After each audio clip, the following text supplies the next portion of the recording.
How did Leonardo look as a young man?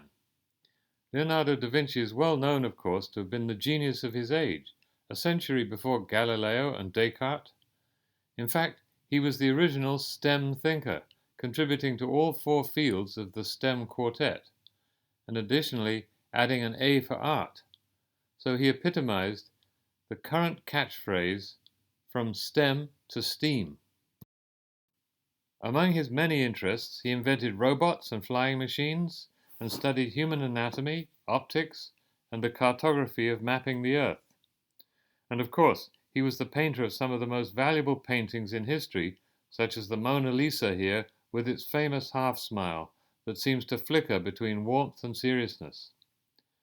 But we only have the one validated portrait of him as a venerable old man. What I wanted to know was, what did this genius look like when he was a young man, when he was considered to be the most handsome and accomplished young blade of his era?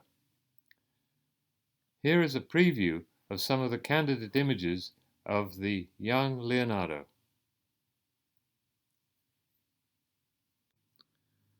Now here is a bronze statue of David, the biblical figure adopted as the personification of the city of Florence, not the one by Michelangelo, which was done about 30 years later, but by a sculptor called Verrocchio, who was the main artist working for the rich Medici bankers at the time. It is widely believed that the young Leonardo posed as the model for this bronze sculpture, which therefore provides the key to how he looked as a youth. By the way, the head of the slain giant Goliath lies at his feet. The head has in turn been identified as a self-portrait by Verrocchio, who was the one who trained Leonardo as an apprentice.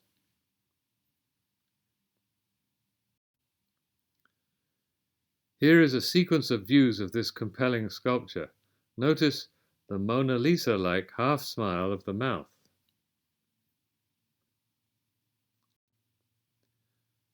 Somehow, the sculpture looks very different from different angles.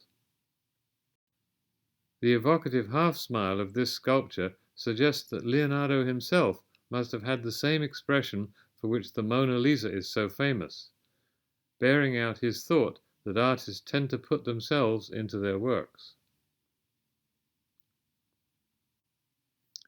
And another, this view has more of the impish spirit of a wood sprite. And here's a close-up where the expression seems more serious.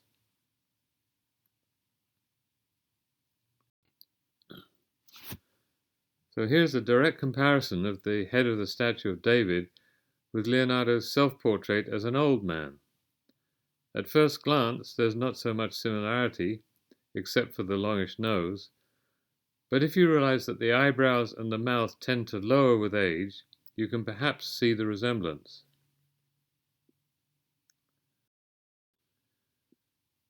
Now here's a comparison with a close-up of another sculpture by Verrocchio, somewhat later during the time that Leonardo was working with him, a bronze statue of St. Thomas. Verrocchio was known for involving his students and apprentices in all aspects of his art production. It is thus likely that Leonardo sat as the model for this sculpture and may even have been involved in the carving itself. The close match of the features with those of the David, for which he was reputed to have been the model, supports this suggestion. Now let's look at a portrait of a young man in a red cap that is currently attributed as an unfinished work by Leonardo. Notice how the jacket is only sketched in, although the face and hair are completed in exquisite detail. Here it is compared with a view of the David sculpture, showing a close match of many of the features, once you take the dark patina of the bronze into account. This similarity leads to the suggestion that this painting is actually a portrait of Leonardo himself, although a few years older than the David. It is difficult to paint a self-portrait in this posture, looking away from the viewer, so perhaps it was by an artist from the same studio, such as Sandro Botticelli, who painted portraits of many young men of the era in a very similar style, also wearing red caps. I'm sure you're familiar with Botticelli, the most famous painter of the Italian Renaissance, whose painting of the birth of Venus captured the spirit of the era. Notice his precise outlined style that is quite reminiscent of the portrait of the musician. So now we have portraits of Leonardo aged about 16, about 24, and about 30, when he left Florence to become a master of ceremonies and artist in residence at the court of Milan.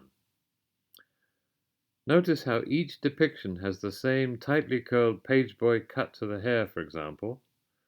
Now, let's fill in the picture a bit by looking at him as a mature adult. In about 1490, as usual, the precise date has not been established, Leonardo drew this iconic image of the ideal proportions of a man while he was still in residence in Milan.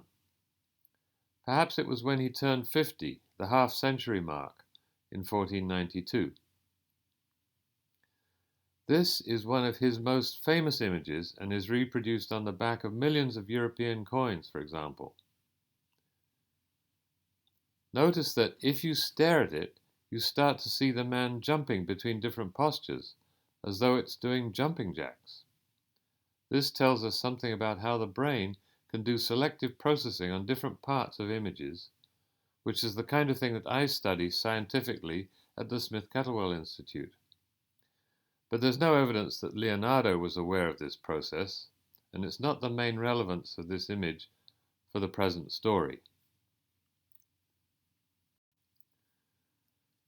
So first, let me explain the inspiration for this image.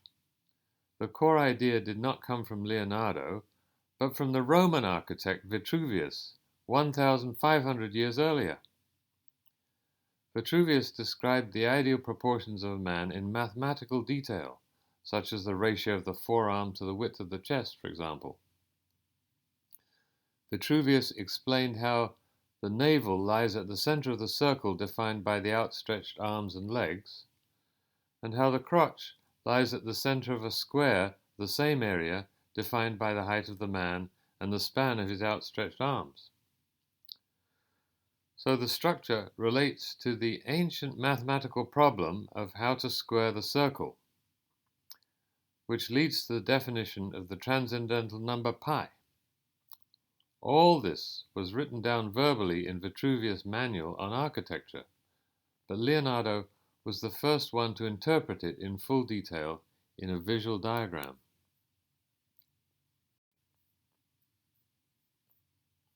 Now, if you were one of the most handsome men of the age, and you were choosing someone to be the model for the ideal image of manhood, who would you choose as the model? It seems most likely, in view of the fact that Leonardo seemed to be much used as a model in the studio where he trained, and that many artists were beginning to use themselves as models for the figures in their works, that Leonardo would have chosen himself as the model for this Vitruvian man. Here is a close-up of the face of the Vitruvian figure. It is quite intense, though for an image of perfect manhood it is showing significant signs of aging, with a sagging chin line and bags under the eyes, even though the body was strikingly fit. Most artists, when picking the ideal image of manhood, such as Adam or Apollo, have historically picked a younger look. This all adds weight to the inference that Leonardo was using himself as the model for this iconic image at the half-century mark of reaching the age of 50.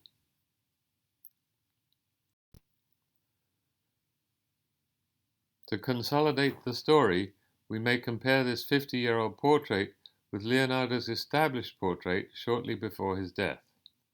The nose looks a bit longer, but the horizontal cast of the eyebrows, the bags under the eyes, and the determined downward set of the mouth look very similar.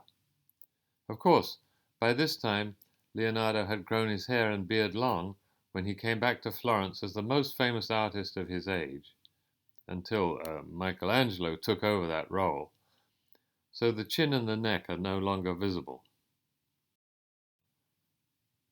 Going in the other direction, we may compare the Vitruvian portrait with that of the musician.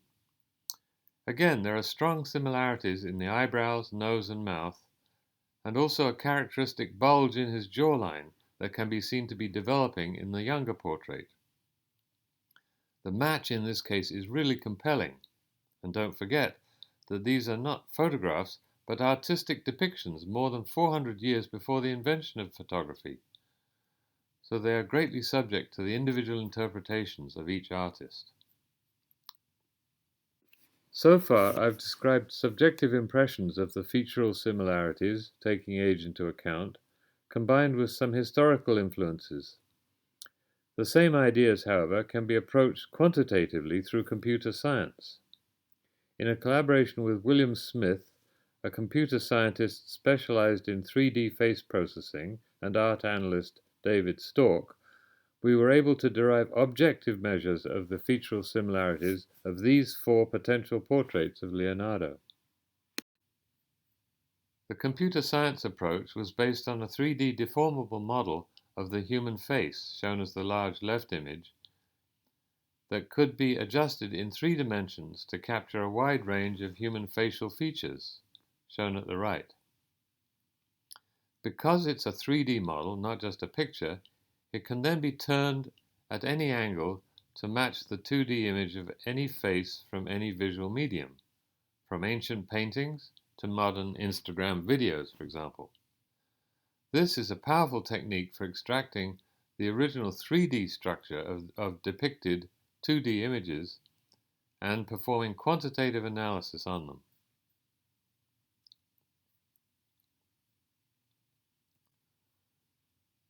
Here are the rendered 3D head models for 2 images and 2 sculptures that are candidates for being portraits of Leonardo. In each case, the 3D head model was adjusted computationally for best fit to each image structure to provide a 3D interpretation for the 2D artistic image. The image was then rendered back onto the head model to give a full 3D reconstruction of the 2D image or images. Finally, these 3D head models were then averaged to give the average best estimate of Leonardo's face shape. The upper table shows the mutual errors between the 4 individual fits, which are typically around 3 to 4 millimeters, as shown by the blue curve below. Scientifically, it is always important to compare with control studies. Here the control comparison was with young male faces from 11 other artists of the period, as shown in the lower table. The fitting error for these faces was from 4 to 9 millimeters, generally much poorer fits than for the 4 Leonardo candidates. So these results provide computational support for the concept that those faces tell us how Leonardo looked when he was young. Now, to take a broader view on life in the Italian Renaissance, we may turn to one of Botticelli's favorite topics, the adoration of the Magi, or the 3 wise men. He used this topic as an excuse to paint crowd scenes of his contemporaries in Florence, from elders to young horsemen. Here's another adoration in a very different setting.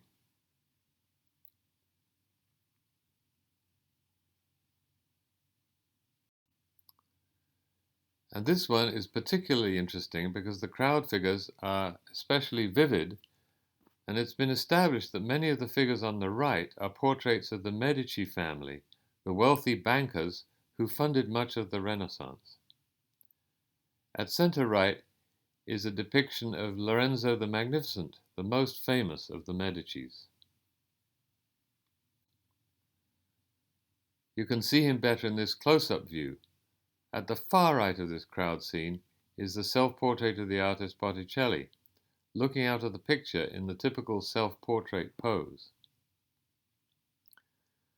Now, what I am proposing on the basis of the present analysis is that the figure at the far left is a portrait of Leonardo, who was known to be an expert horseman and to wear short tunics in pinkish hues, exactly matching this depiction.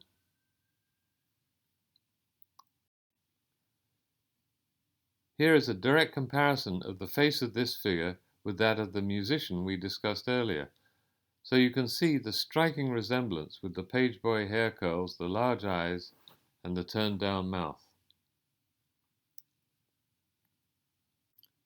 So, with this general approach, we can identify a series of upstanding figures from paintings of the 1470s by artists in the circle of Verrocchio for which Leonardo may have been the model, as indeed has been suggested for many of them by art historians in the past. Finally, here is one of Leonardo's major paintings, The Virgin of the Rocks. The Virgin Mary and an angel are shown guarding two children in a foreboding scene of rocky terrain, quite unlike most depictions of the Virgin and Child. The two children are Jesus and the young John the Baptist, his forerunner. But Leonardo's composition is one of the most puzzling in art history because Mary is protecting John the Baptist and Jesus is being guarded by the angel rather than by his mother. There's a lot more that has been and could be said about this picture, but our interest here is in Leonardo's likely self-identification with John the Baptist, since he grew up as a wild boy in the mountains around the town of Vinci. The suggestion then is that this young figure in the unusual mountainous scene is, at least subconsciously, a partial self-portrait by Leonardo of himself at a very young age.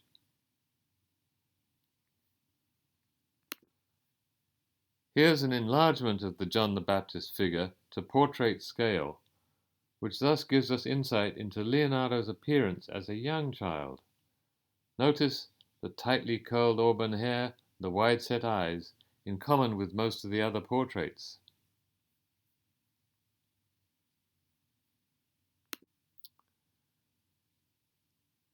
These additions give us 6 core portraits that likely depict Leonardo from ages 3 to 50.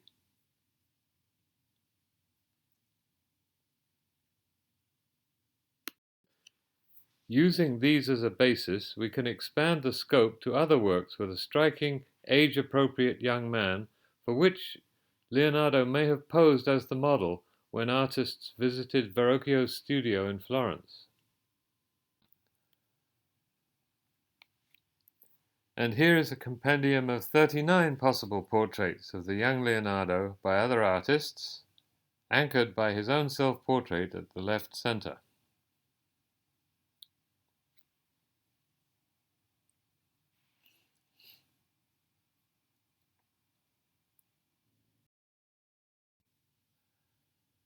Similarly, we can expand on the range of his self-portraits by drawing from other male faces in his own work.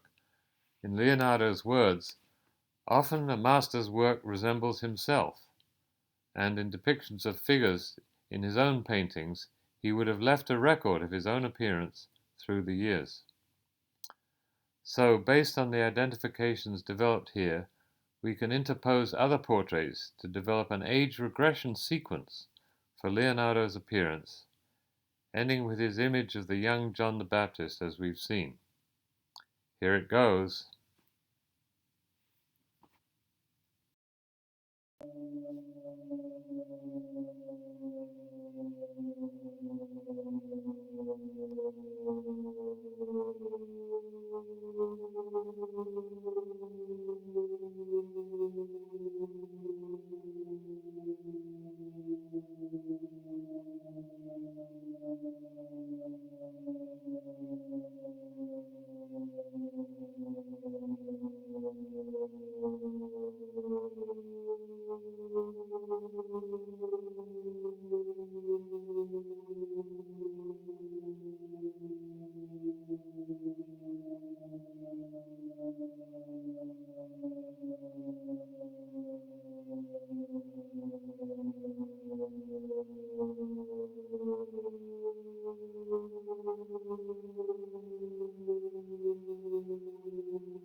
So here's a link to my page on Leonardo da Vinci if you want to follow up on any of this information.